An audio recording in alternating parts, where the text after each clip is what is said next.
Assalamualaikum warahmatullahi wabarakatuh. Perkenalkan, nama saya Eka Restu Jusitian, NPM 180810101053 dari kelas Audit TI.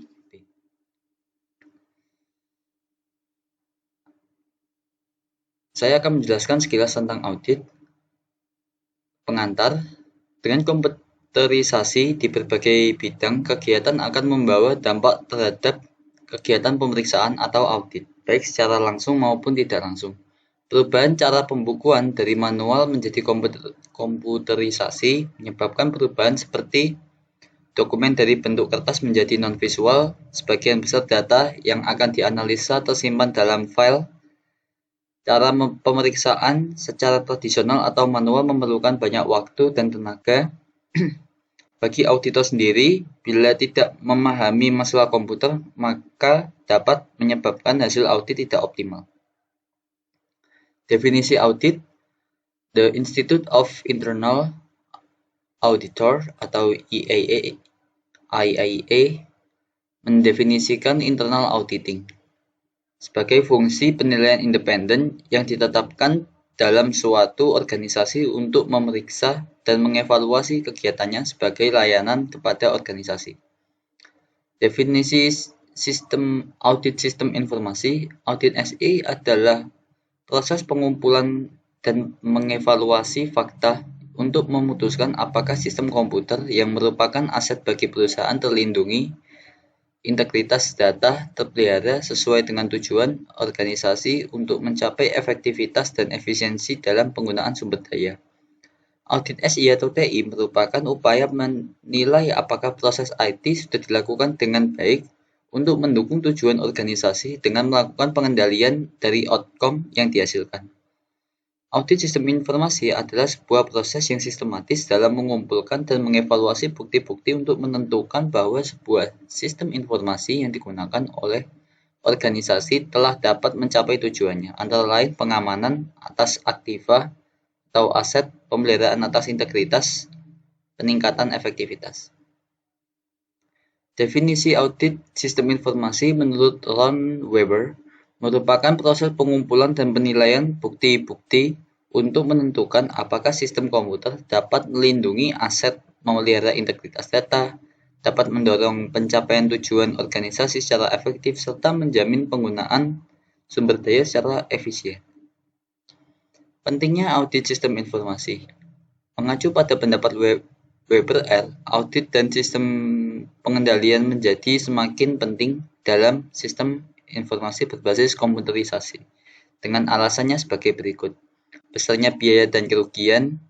Biaya yang harus dibayar bila sampai mutu keputusan buruk akibat pengolahan data yang salah.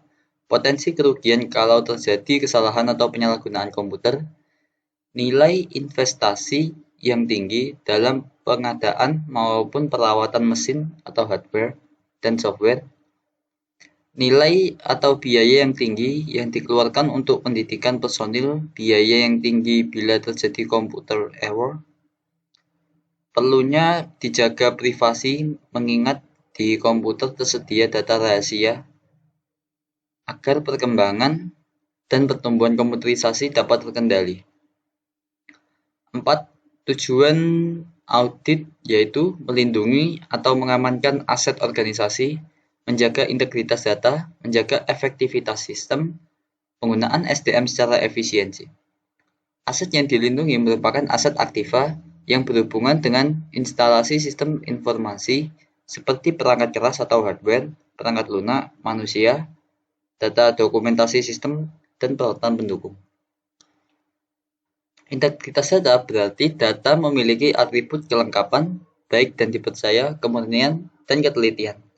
Tanpa menjaga integritas data, organisasi tidak dapat memperlihatkan potret dirinya dengan benar. Keputusan maupun langkah-langkah penting di organisasi salah sasaran karena tidak didukung dengan data yang benar, perlu pengorbanan biaya. Oleh karena itu, upaya untuk menjaga integritas data dengan konsekuensi akan ada biaya prosedur pengendalian yang dikeluarkan harus paten dengan manfaat yang diharapkan. Menjaga efektivitas sistem. Sistem informasi dikatakan efektif hanya jika sistem tersebut dapat mencapai tujuannya. Perlu upaya untuk mengetahui kebutuhan pengguna sistem tersebut atau user, apakah sistem menghasilkan laporan atau informasi yang bermanfaat bagi user. Auditor perlu mengetahui karakteristik user berikut proses pengambilan keputusannya.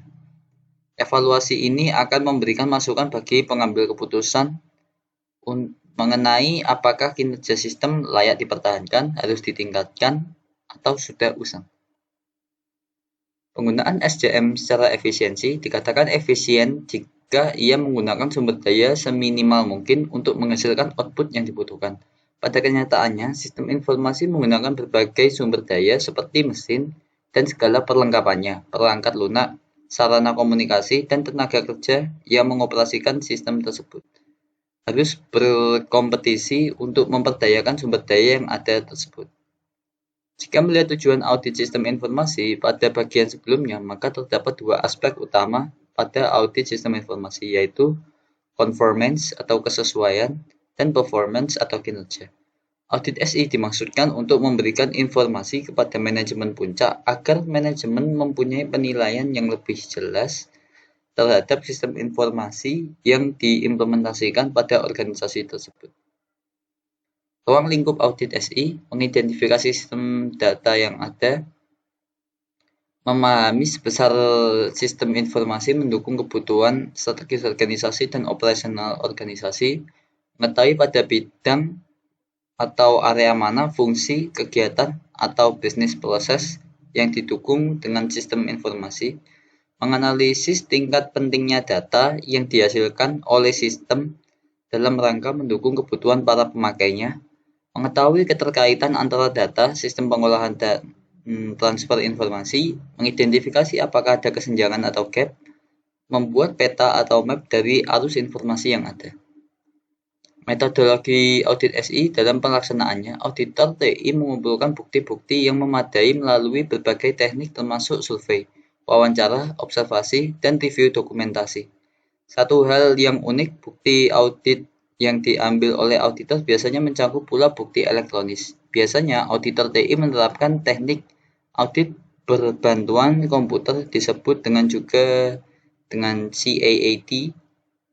Teknik ini digunakan untuk menganalisa data, misalnya saja data transaksi penjualan, pembelian, transaksi aktivitas, persediaan, aktivitas, nasabah, dan lain-lain. Tahapan audit mencakup beberapa aktivitas yaitu perencanaan, pemeriksaan lapangan, pelaporan, dan tindak lanjut.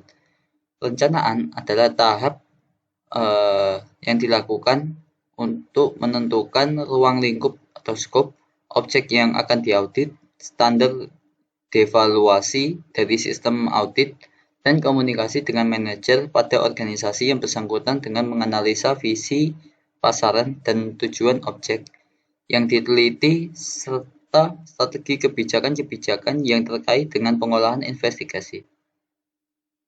Perencanaan meliputi beberapa aktivitas utama yaitu penetapan ruang lingkup dan tujuan audit, pengorganisasian tim audit, pemahaman mengenai organisasi bisnis klien, kaji ulang hasil audit sebelumnya, dan penyiapan program audit. Pemeriksaan lapangan adalah pengumpulan informasi yang dilakukan dengan cara mengumpulkan data dengan pihak-pihak terkait. Metode pengumpulan data yaitu wawancara, kuesioner, melakukan survei lokasi penelitian. Pelaporan atau reporting setelah proses pengumpulan data, maka akan didapat data yang akan diproses untuk dihitung berdasarkan perhitungan maturity level. Pada tahap ini yang akan dilakukan memberikan informasi berupa hasil-hasil dari audit. Perhitungan maturity level dilakukan mengacu pada hasil wawancara, survei, dan rekap itu dari hasil penyebaran kuesioner.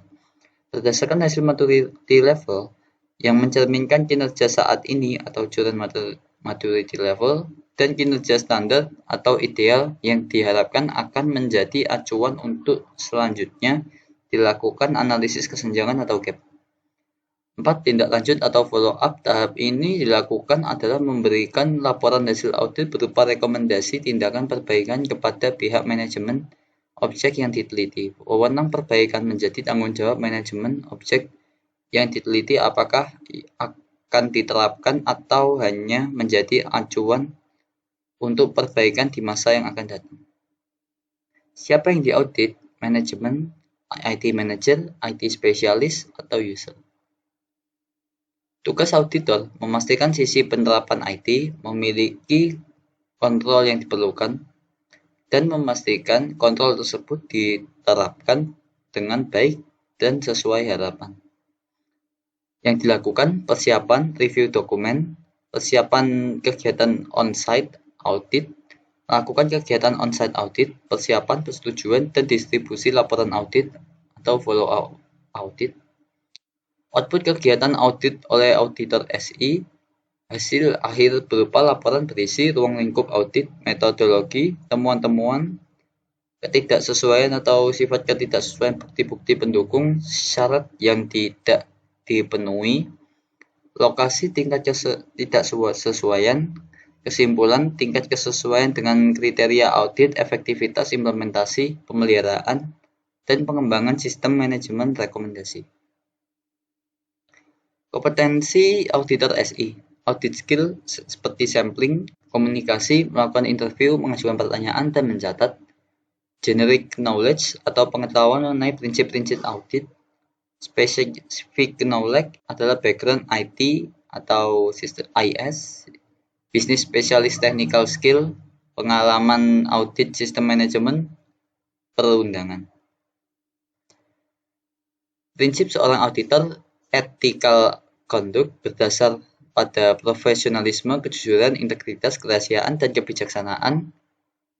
Kewajiban melaporkan secara jujur dan akurat, dua professional care, independence, dan evidence-based approach. Sekian dari saya. Apabila ada kesalahan, saya mohon maaf. Wassalamualaikum warahmatullahi wabarakatuh.